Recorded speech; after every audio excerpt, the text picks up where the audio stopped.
എല്ലാവർക്കും നമസ്കാരം. സച്ചിതം ഫോറിയുടെ പുതിയൊരു വീഡിയോയിലേക്ക് സ്വാഗതം.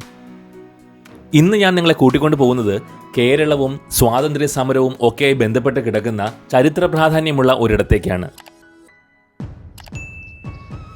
കേരളത്തിൻ്റെ സിംഹവും ഇന്ത്യയുടെ സ്വാതന്ത്ര്യ സമരത്തിനായി ബ്രിട്ടീഷുകാർക്കെതിരെ കലാപം നടത്തിയ സ്വാതന്ത്ര്യ സമര സേനാനിയും ടിപ്പു സുൽത്താന് ശേഷം ബ്രിട്ടീഷുകാർക്കെതിരെ കലാപം നടത്തിയ അവസാന രാജാവ് എന്നീ വിശേഷണങ്ങളുള്ള നമ്മുടെ കേരളത്തിൻ്റെ പഴശ്ശിരാജ, അദ്ദേഹത്തിൻ്റെ സ്മരണയ്ക്കായി നിർമ്മിച്ച സ്മാരകമാണ് പഴശ്ശി ശവകുടീരം.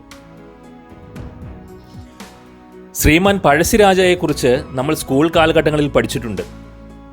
കേരളത്തിൽ ബ്രിട്ടീഷ് സാമ്രാജ്യത്തിനെതിരെ യുദ്ധം പ്രഖ്യാപിച്ച ആദ്യ നാട്ടുരാജാക്കന്മാരിൽ ഒരാളായിരുന്നു കേരളവർമ്മ പഴശ്ശിരാജ.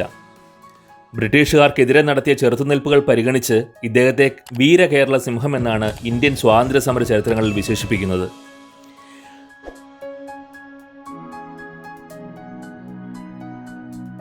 കേരളത്തിലെ വയനാട്ടിൽ മാനന്തവാടിയിൽ സ്ഥിതി ചെയ്യുന്ന പഴശ്ശിരാജ ശവകുടീരത്തിൽ സ്വാതന്ത്ര്യ സമര സേനാനികളുടെ വിലയേറിയ വസ്തുക്കൾ കാണാം.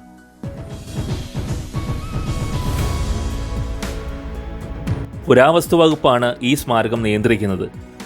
ചുവർ ചിത്രങ്ങൾ, പുരാതന വെങ്കലങ്ങൾ, പുരാതന നാണയങ്ങൾ, ക്ഷേത്രങ്ങളുടെ മാതൃകകൾ, കുടക്കല്ലുകൾ, ഡോൾമിനോയിഡിൻ സിസ്റ്റുകൾ, സമാനമായ മെഗാത്തലിക് സ്മാരകങ്ങൾ എന്നിവ അതിൻ്റെ സമുച്ചയത്തിലുണ്ട്. സ്മാരകത്തിനുള്ളിൽ അറിയപ്പെടുന്ന കലാകാരനായ രാജാ രവിവർമ്മയുടെ സൃഷ്ടികൾ പ്രദർശിപ്പിക്കുന്ന ഒരു ആർട്ട് ഗാലറിയുമുണ്ട്. ബാലനായിരിക്കെ തന്നെ സ്വന്തം രാജ്യത്തെ സംരക്ഷിക്കാൻ പരദേവതയായ മുഴക്കുന്നിൽ ശ്രീ മൃദംഗശൈലേശ്വരി ഭഗവതിയെ സാക്ഷിയാക്കി ദൃഢപ്രതിജ്ഞ ചെയ്ത പഴശ്ശിരാജ തൻ്റെ വാക്ക് അവസാന ശ്വാസം വരെ കാത്തുസൂക്ഷിച്ചുവെന്നാണ് പഴങ്കഥകളിൽ പറയപ്പെടുന്നത്. 1805 നവംബർ 30 മാവിലത്തോട്ടിൻ തീരത്ത് വെച്ച് മരിച്ചു. പഴശ്ശിരാജ ആത്മഹത്യ ചെയ്തതെന്നും ബ്രിട്ടീഷുകാരുടെ വെടിയേറ്റു മരിച്ചുവെന്നും രണ്ടു വാദമുണ്ട്.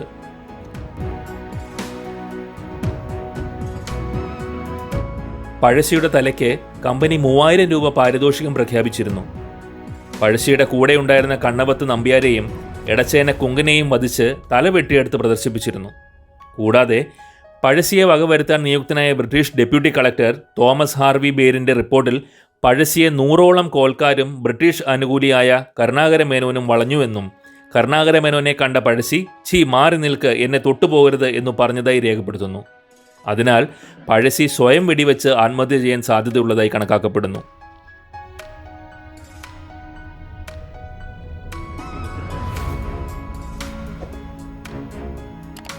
കോട്ടയം രാജകുടുംബത്തിൻ്റെ പടിഞ്ഞാറൻ ശാഖയിലെ അംഗമായിരുന്നു പഴശ്ശിരാജ. 1773 മൈസൂർ സാമ്രാജ്യത്തിലെ ഹൈദരലി മലബാർ കീഴടക്കിയപ്പോൾ കോട്ടയം രാജാവ് കോട്ടയം ജില്ലയിലെ വൈക്കത്തിനടുത്തുള്ള കല്ലറയിൽ രാഷ്ട്രീയ അഭയം കണ്ടെത്തി. ഈ കാലയളവിൽ സിംഹാസനത്തിലേക്കുള്ള 4ാമത്തെ രാജകുമാരനായ പഴശ്ശിരാജ പല പഴയ രാജകീയ മത്സരാർത്ഥികളെയും മറികടന്ന് യഥാർത്ഥ രാഷ്ട്രത്തലവന്മാരിൽ ഒരാളായി. 1774 മുതൽ 93 വരെ മൈസൂർ സൈന്യത്തിനെതിരെ അദ്ദേഹം ചെറുത്തുനിൽപ്പിൻ്റെ യുദ്ധം നടത്തി. പലായനം ചെയ്യാൻ വിസമ്മതിച്ചതിൻ്റെ പേരിലും മൈസൂറുകാർക്കെതിരെ ഫലപ്രദമായ ചെറുത്തുനിൽപ്പിൻ്റെ പേരിലും അദ്ദേഹം തൻ്റെ പ്രജകളുടെ ഉറച്ച പിന്തുണ നേടി.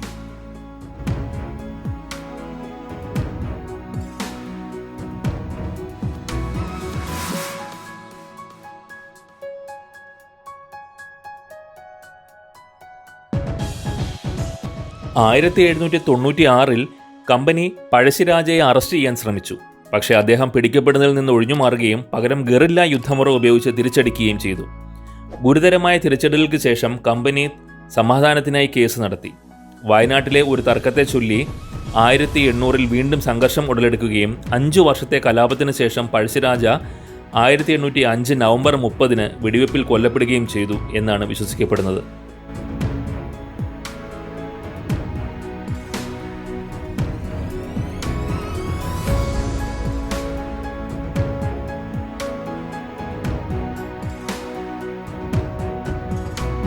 മാനന്തവാടിയിൽ സ്ഥിതി ചെയ്യുന്ന പഴശ്ശി ശവകുടീരം കേരളത്തിലെ ഏറ്റവും ജനപ്രീതിയുള്ള രാജാക്കന്മാരെയും ലളിതമായ ജീവിതം നയിക്കുകയും മുന്നിൽ നിന്ന് പോരാടുകയും ചെയ്ത മഹാനായ യോദ്ധാവിനെയും മഹാനായ ഒരു ഭരണകാരിയെയും നമ്മെ ഓർമ്മിപ്പിക്കുന്നു.